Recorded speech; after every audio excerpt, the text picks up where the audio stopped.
Hey, good morning, Susan. Good morning, Ryan. How are you? Good, good. Thank you so much for jumping on the podcast today. You're very welcome. Thank you for having me. Yes, I'm excited to have you and this is one that I've been looking forward to. I get a lot of questions from my clients, and I know having worked with you that you've got, a really good wisdom and understanding of things. So why don't you just really quickly start by introducing yourself and what your specialty is? Okay, so I am Susan Hatton or Susan Dallas Hatton. I'm an estate planning attorney here in San Clemente, and I've been practicing for over about 28 years now. Wow. Um, so it's something that I really enjoy doing, and specifically estate planning. The reason I do that area is because I really, want to help people have peace of mind about Mhm. their lives. And, when at the end of the process, when somebody says, gosh, I feel like I'm going to sleep better, I have peace of mind now, that's really, the reason that I'm here doing what I do. That's awesome.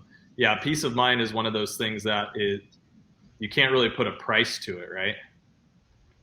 Right, exactly. It's like something, usually estate planning is like often something that people have in the back of their mind, like, oh, we got to get to that. We're going to do that. People tell me that all the time that, gosh, we've been meaning to do this for 5 or 10 years. Um, and then when they finally get to do it, it's something that's just a good thing for them. That's awesome. What would you say then, like just a general kind of like basic definition of estate planning? So estate planning is basically, getting your affairs in order. But, a lot of people feel like, gosh, I'm not old or I don't have a lot, and so I don't need to do it. But really, estate planning is for everyone, Hmm. because we all have an estate, even if we don't have very much. And part of the process is dealing with, gosh, what if you become incapacitated, your health, your future, and that impacts everybody. And then, we all, even like I said, even if you don't have a lot, we all have an estate, some things to take care of. And especially if people own real estate here in California, one of the big things that we want is to avoid probate. Right. And I know you've had clients that have been in probate, and we've worked together on those, and it's just a very long, drawn out, and very expensive process. Yeah. Very frustrating for people. And Yeah, so that's one of the things that I really wanted to dive into. That's how we met, actually. I don't yes, know if you remember, but I remember I was the buyer's agent on a probate listing, and then right. you were representing the seller's estate, but somehow that property ended up in probate. And I get asked that question a lot. And how does that happen? Like, how does a property end up in probate? Well, in California, unlike other states where everybody goes through probate and it's no big deal, but here we have this long drawn out process. And if you don't have your real estate or other assets that are over the threshold dollar amount is 184,500. So if you have certain types of assets that are more than that, you're going to go to your family will have to go to probate if something happens to you. So pretty much everybody who owns real estate here should have their property in a revocable trust, and that's the way that we can avoid it. Got it. Um, yeah, So, like, when we had that one transaction, um, it sounds like this. I remember the owner of the property, the person that was living there and owning it, passed away, and then correct. he had left it to somebody, or maybe it was just an heir, but there was no trust in place, right? Right.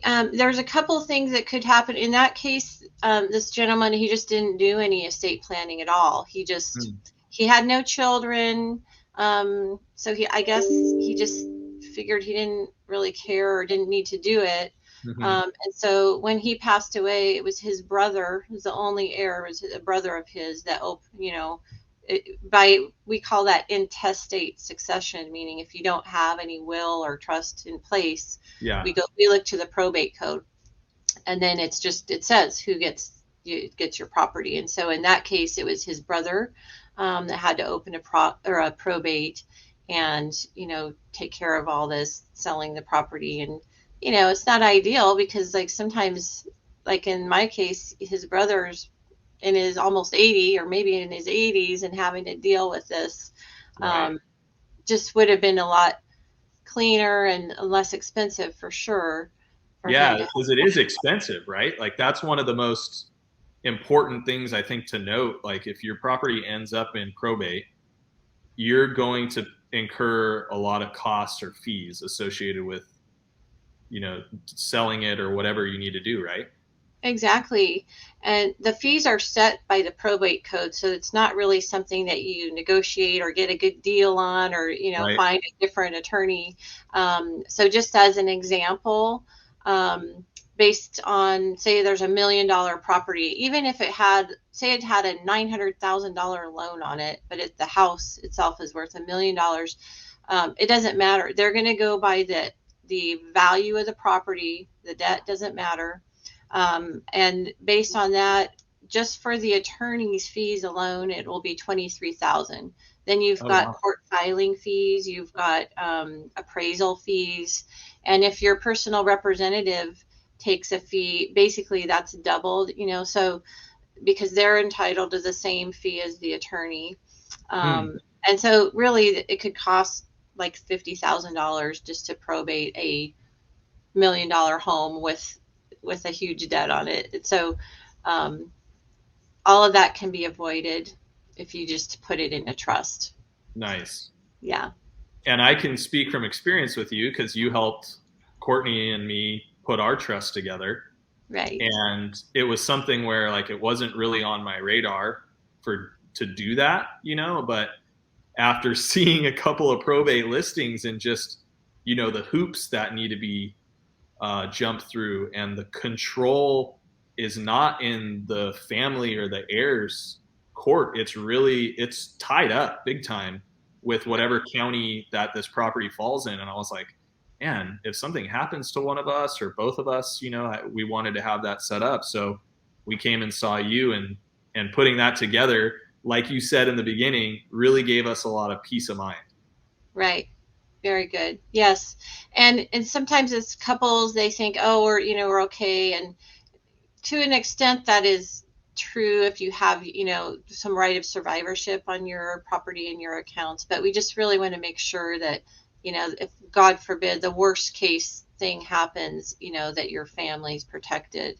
Yeah. Um, and part, for you too, when you have young children, that's another big thing is taking care of, appointing a guardian and making sure that if something happened, you've had some say in who would raise your children. Right.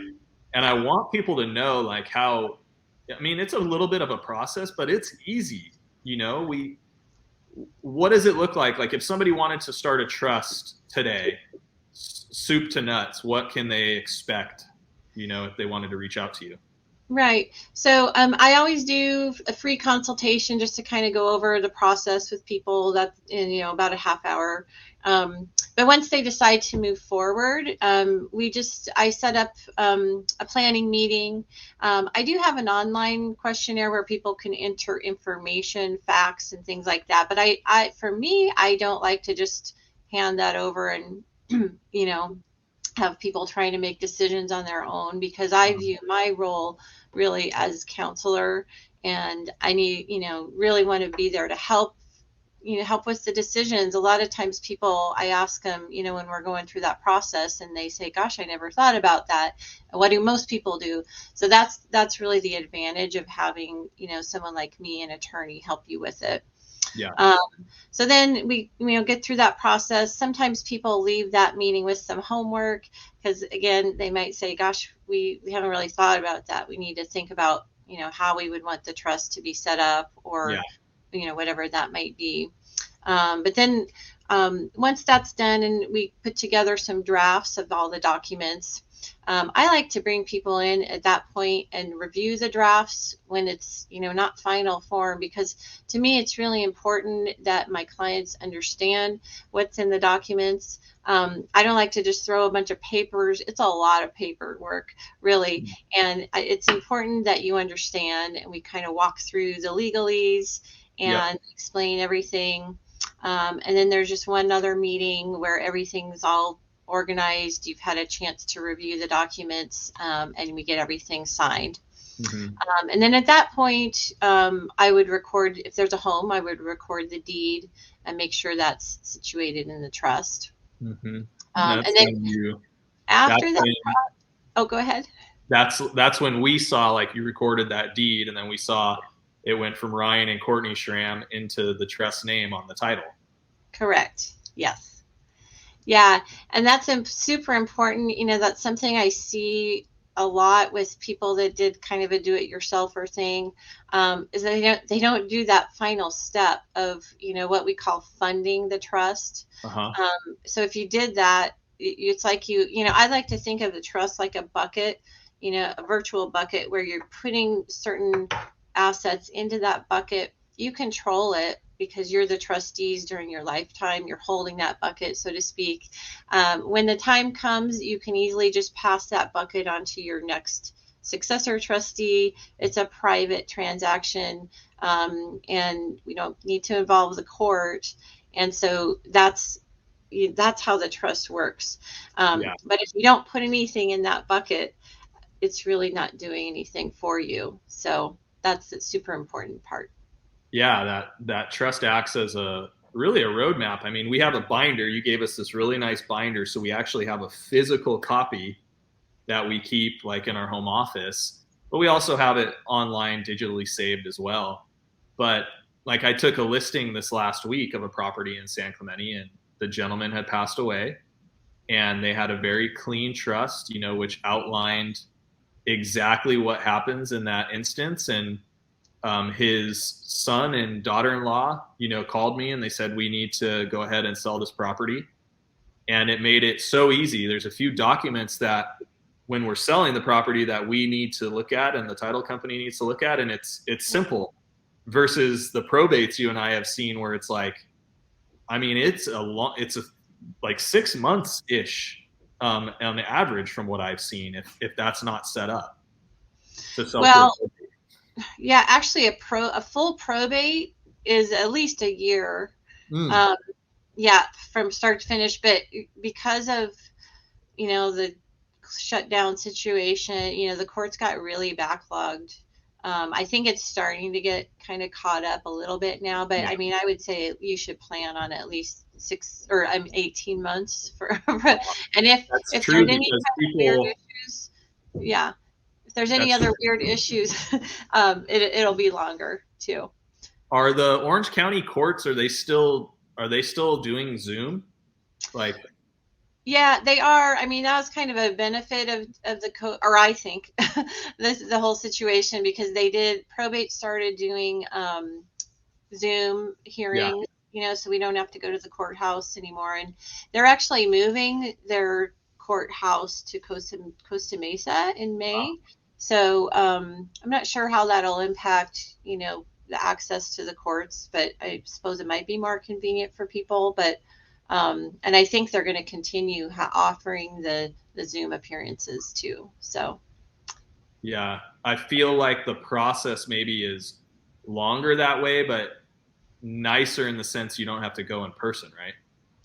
Yeah, for me, for sure, it saves the travel time to the court and everything. You can still, now they have opened it up so you can go in person now. Gotcha. Yeah.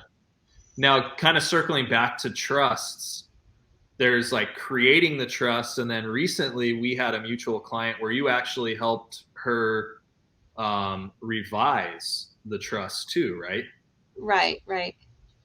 Yeah, so when you create a revocable trust, a lot of times people ask me, what's the difference, revocable, or I hear about irrevocable trusts. Usually most people you want to create a revocable trust. And what all that means is that you can change it over your lifetime. Or if you hear the term living trust, Yeah. the reason is it kind of lives with you. You can change it over time. Like for you, your kids are young. When they grow up, maybe that'll be a time when you want to maybe make some changes. Although I always try to set up the trust so that if you never change it, it'll still work for you, the way you want it. But definitely we can amend, change. We can restate a trust, which basically means like you have this, it is still an amendment. You have the same trust name. It keeps the date that you originated the trust. But you can have a completely updated new document too. So that's usually what I do for people that are making changes, just because it's so much easier to administer a trust, one document that's been changed, as opposed to having like a puzzle of amendments to put together. But definitely, yes, you can make changes over time. Gotcha.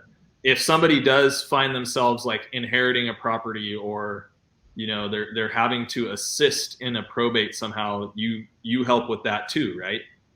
Right. If they didn't have a plan in place, or if their relative has passed away without trust, then yes, I do help with probates too. And also, people should know as well, if you just have a will, because I do come across people that say, oh well, I have a Yeah. will, so I'll be fine, right? But actually, wills always have to go through probate. So even if you hand wrote a will, I'm handling a probate right now where this lady hand wrote a document. It's called a holographic will. So that doesn't protect you from probate, but at least it does direct where you want things to go, and you can appoint your executor that way. But wills do go through probate. So yes. I'm glad you brought that up, because I was just about to ask you, like, what's the difference between the will and the trust? And it gets confusing for people, Yes, it really does. And like I said, I've had people that I actually had clients that they paid an attorney to create a will and a guardianship, and they had this, okay, gosh, we're all set, this peace of mind about them. And then they brought it to me just to review. And when I told them, actually, your family will have to go through a probate, they were just horrified, Oh, because they had been under the impression that they were all set. So it's super important to know about trusts. yeah, Yeah. definitely. Yeah. So, kind of along the same lines, but also a little bit switching gears, when I have clients that are in escrow on a property, and they're buying it, the escrow company is always asking them to fill out a vesting worksheet. And I get a lot of questions on that oftentimes, but I'm not really able to answer because it's beyond my scope as the real estate broker. It's really more of an attorney question. So Right. do you have some, like, let's dive into that a little bit, and if you have any general advice on how to vest when you're purchasing properties. Yes. So I'm glad you asked that, because I do come across people a lot, where I'm having to kind of make some changes on their deeds before we put it into the trust, just to give them the best benefits. So just a little bit background. When we inherit property by reason of death, even if it's a spouse, you do receive what we call a step up in basis. And so Mm-hmm. what that is, it has to do with capital gains tax. At least under current laws, they're always talking about changing it, but current laws are such that if you inherit property by reason of death, you get to adjust the basis of that property.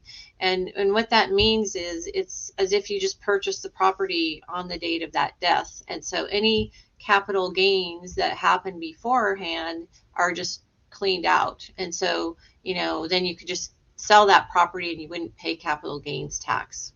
So that's a nice benefit for, like, for example, your clients that just inherited property from their parents. They got to sell it, and they probably didn't pay any taxes when they sold it. So for married couples, Because we're here in California, it's a community property state, one of about 5 or 6 states that have Hmm. this. Um, if you take title as community property with right of survivorship, that's kind of the key phrase there. When your spouse passes, or if your spouse passes, you get to take advantage of a full step up in basis on your property. So again, it would mean your spouse passes away, you decide, gosh, I just don't want to live here anymore. You could sell the property and not pay capital gains tax. Another kind of way people that I see a lot for married couples is they take title as joint tenants. Yeah. Um, Now that's okay. It does have right of survivorship, so that if something happens to one of them, the other one would take the property. But the difference is they really don't get that full step up in basis. They only get half of it stepped up. Wow. Um, so that's why when I come across people that married couples that have taken title as joint tenants, I just do an extra step for them, just because that could be, gosh, people that have owned property in San Clemente, for example, for 30 years, they might see like $1 million gain, right, on their Yeah. property or more. We have um, so many people that purchased, wonderful ocean view houses for $123,000 back in the day, yeah, and they've lived there for, 2, 3, sometimes 4 decades. And along some course of time, maybe a spouse has passed away, and then they're coming to me like, "Hey, I need to sell this property. What's it worth?" "Oh, it's actually worth $2 million now." And that's all subject to, the 120 that they bought it for to the 2 million that it's worth now is all subject to taxes right. in the form of capital gains tax, unless, they are taking a step up in basis or reassessing the property, right? Yeah, yeah, exactly. So, I mean, that can be a huge benefit. So that's why I personally, I just think it's so important. So I do that extra step to make sure it's very clear that Yeah. it's community property with right of survivorship, and then it's another step to transfer into the trust. And you just mentioned assessment, so that's important to know too. That's property taxes. So important to know that these are technically it's a change of ownership to transfer to your trust, but you don't have to worry. There is no property tax reassessment or anything. There's an exemption from that, and so you just want to make sure that's very clear. Got it. Transfer to the trust does not impact your property taxes. So Yeah, that's, that's really good to know, actually. yeah, I never really thought of like the going from an individual or married couple, into the trust, that signifies a change of ownership like that. right, right. And and the other thing is sometimes couples have separate property. Like, for example, if somebody inherited property from their parent, that is technically separate property, even if you're married. And you can choose to keep it separate. Um, then we get into kind of family law issues, but separate property can be put into a joint trust, and you can just designate it as such, separate property versus Hmm. community property or joint property. Got it. Yeah. That's really good to know. Very helpful. Is that something too, like that? Is that one of the services you help with then for people? Is, hey, like I'm buying a property, I need your advice on how to vest. Is Oh, that something sure. people tell you? Yeah. Oh, Okay. absolutely. I get those emails and calls a lot, and I'm always happy to just help, guide that process. The other issue with buying property, some is loans, mortgage. Yeah. Sometimes, like even if you've created a trust and you're going to buy a new property, people ask me that too. Oh, how does that impact? It really doesn't impact your ability to sell or buy the property. But the one issue that does come up is mortgage. So Right. sometimes banks just for whatever reason, they don't want to deal with trusts, even though our trusts typically have language, powers in there for borrowing and loans, that kind of thing. for some reason, banks oftentimes just don't want to deal with that, I guess. So I've seen it. sometimes, yeah, they say, no, we won't let you take title in the trust. So that's why it is important. If they won't, then just go ahead and take title if you're a married couple as community property with right of survivorship. And then you can just do a step after you close on the property to put another deed to transfer that property to your trust. And on that note too, sometimes refinancing will cause lender to say, gosh, we need to take your property out of the trust to do this refinance. And so that happens a lot. And sometimes they say, well, the lender will put it back in. But what I found is sometimes during that whole process, either the property does not get put back in the trust, or I've seen the deed is just not correct, frankly.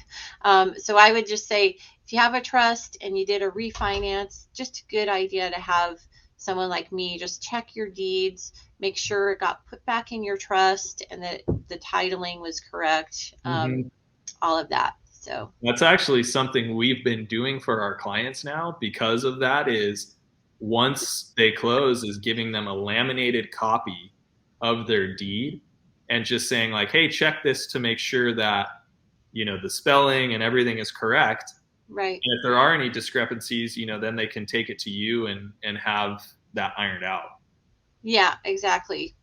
And that's the time to do it, when when you're alive and well, and something can be done, because once somebody passes away or becomes incapacitated, it just there's not a lot we can do sometimes to fix those problems. So I have a question on that topic. Like, you're right, banks do not, if I am writing an offer for a buyer on a piece of property and they have a trust and they're getting a loan, most of the time, if I write the offer in the Ryan Schramm trust and I'm getting a loan, the bank's going to say, no, we want the property purchased in your personal name.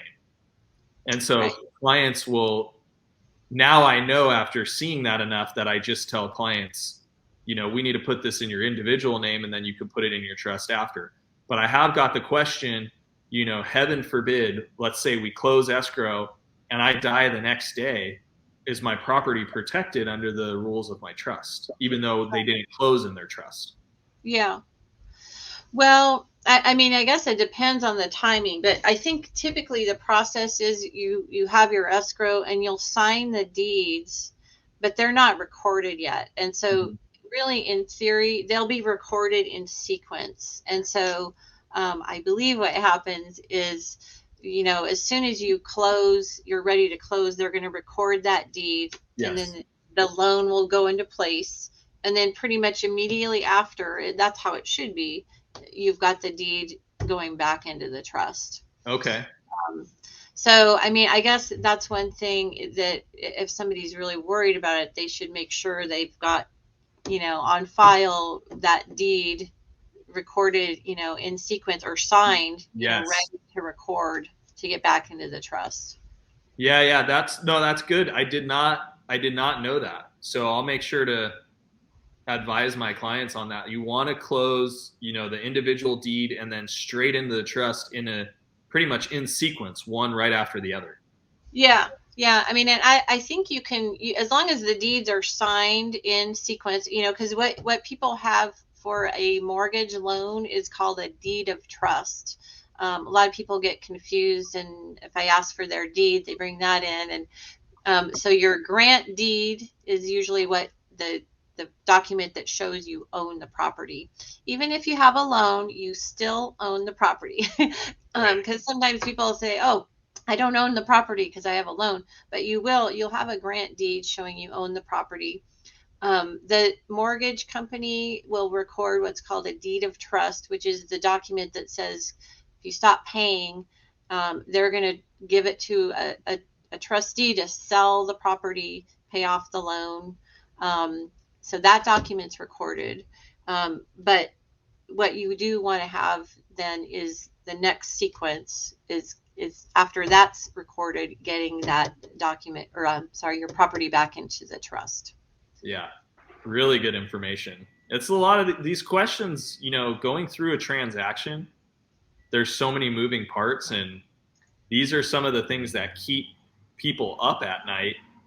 And having this, to reference or you to talk to, it just makes it so much easier.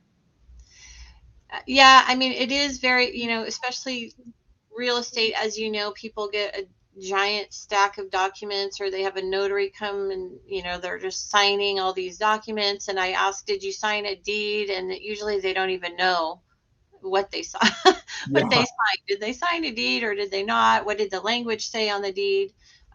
So it's good to, I think, just go into that process having a little bit of knowledge. And when you come to that grant deed, so that you can see, oh, is this community property with right of survivorship, or is this, how did we vest the title? And knowing that it is important. Yeah. Yeah. And like Super. sometimes people just say, gosh, well, what does everyone else do when they're talking to the escrow company? And so they just don't know, Yeah, Yeah. exactly. Okay. So do you might help with this, or you might not. Maybe if you don't, you might know where people can go. But I get a lot of questions too about transferring tax basis, through Prop 19. Right. Right. Is that some? I know you can do that as a home owner buyer yourself, but a lot of people don't feel comfortable like handling that with such, so much writing on it. Is that something you do? Well, I would be able to help somebody kind of navigate those rules. Uh-huh. Like one of the aspects is the parent to child exclusion from reassessment. So that, Yes. there's some rules that apply. Unfortunately, it's not as good as it used to be for most people. Um, but I definitely can help. I might not have the answer off the top of my head with some of these laws, just because it's very recent. And the Board of Equalization, which is the kind of department that's administering that whole thing, or administers the rules as to the reassessments and all that, they're all constantly putting out more letters of kind of guidance on some of these issues. Yeah. Yeah, so definitely someone like me can help, or I do know some experts too that are even more kind of in that area for sure. Awesome. Awesome. Yeah.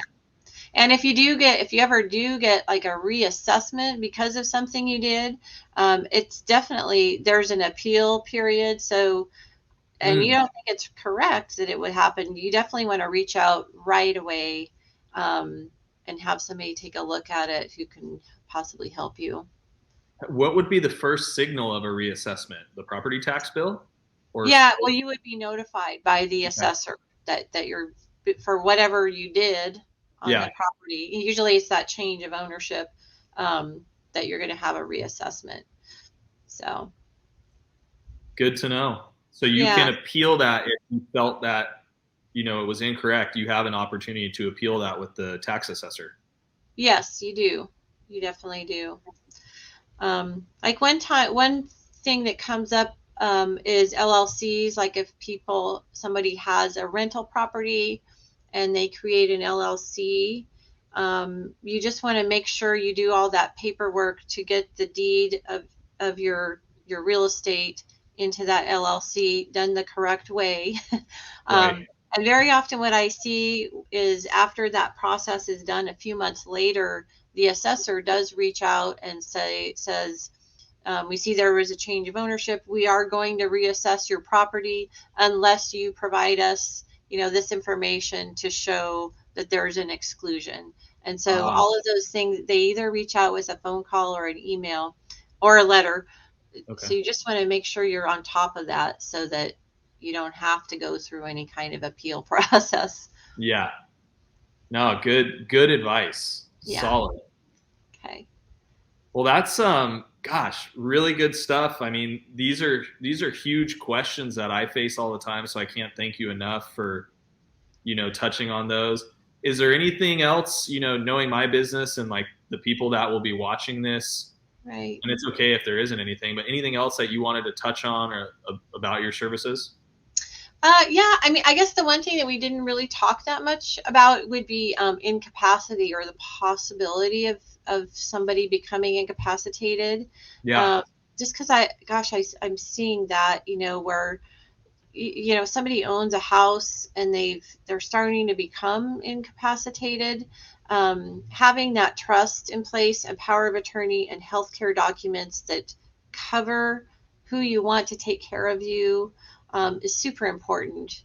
um, I see a lot, and there's even abuse situations, Yeah. unfortunately, that happen when people are starting to decline, and even their own children, unfortunately. But that's why, it's super important, while you are still in good health and of sound mind, so to speak, that you think about this stuff, as awful as it is to think about sometimes. And just making sure that you have somebody that you do trust, Right. that's going to be there for you and take care of you, and help make the best decisions. If it's, whether it's, you want to stay in your home, and setting up some means for having in-home care, or just making sure that you basically don't get taken advantage of or get into a situation that you wouldn't have wanted. And these things are outlined in the trust, right?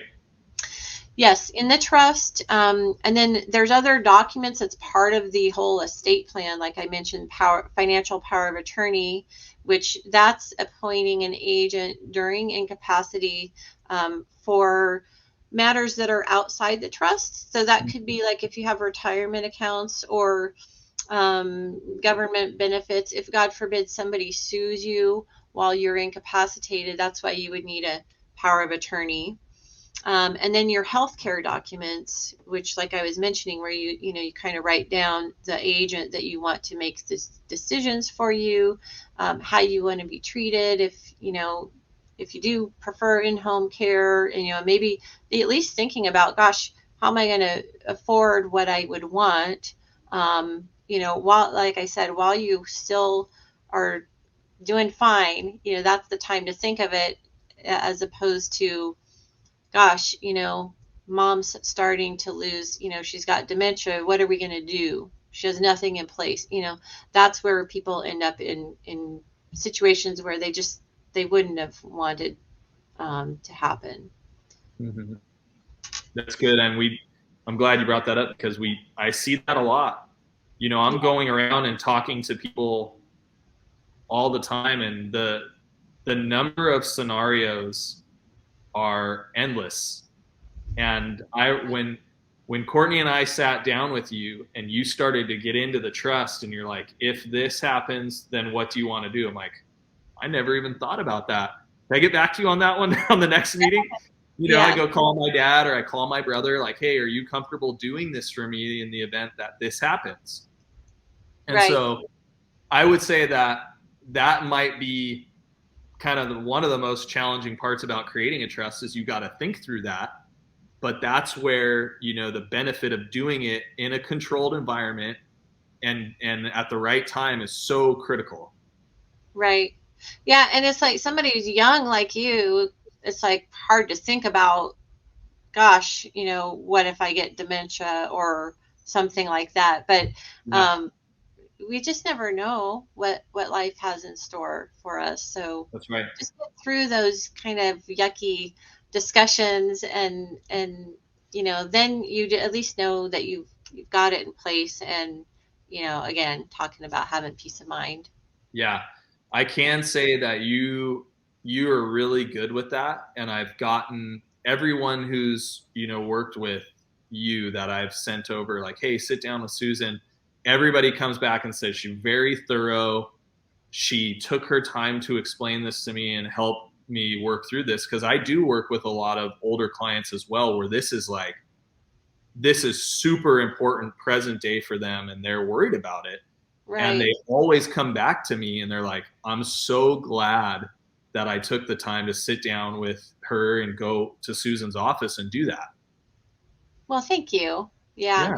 Yeah. I really do. I try to just break things down, instead of legalese. I try to talk to people in just human language and try to explain some of this, and just make the process as easy as possible. Just going through that, usually just that 1.5 hour or so meeting, I can get pretty much everything I need, and hopefully have the client understand, the purpose for it all, and what the plan is. It's awesome. Yeah. Very cool. Great stuff today, Susan. Thank you so much for joining us, and I'm excited to share this session, this podcast with everybody out there who's kind of looking at this and have some questions on it. Well, thank you. I appreciate the opportunity. Yeah. We'll put your contact information here. Obviously, your name's up on the screen, but I'll make sure that your contact information and email is there so that people can reach out to you. Okay, that sounds great. Thank you so much. Cool. Thanks again, and we'll see you soon.